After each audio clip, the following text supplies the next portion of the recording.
अहमद और इरफान, मेरी बात सुनो। हाँ बताओ अली, क्या बात है? अमजद का बर्थडे आने वाला है, हमें उसके लिए कोई सरप्राइज पार्टी रखनी चाहिए।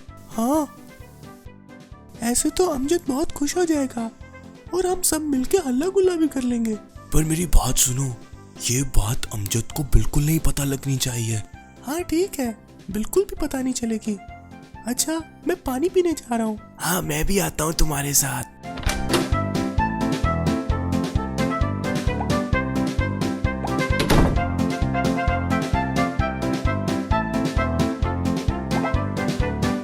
ओ अमजद, तुम यहाँ पे? कैसे हो अमजद? मैं बिल्कुल ठीक हूँ, तुम कैसे हो? हाँ, हम भी ठीक हैं। अमजद, तुम्हें पता है हम तुम्हारे लिए एक सरप्राइज। रुको इरफान। क्या हुआ? मैं तो उसे बस वैसे ही बता रहा था। नहीं इरफान, मजलिस एक इमानत होती है। हम जब आपस में कोई बात करते हैं तो वो इमानत ही रहनी चाहिए।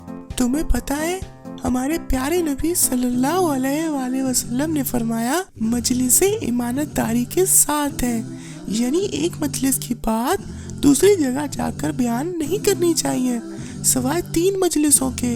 एक जिसमें नाहक खून बहाया जाए, दूसरी जिसमें बदकारी की जाए और तीसरी जिसमें नाहक किसी का माल लूटा जाए।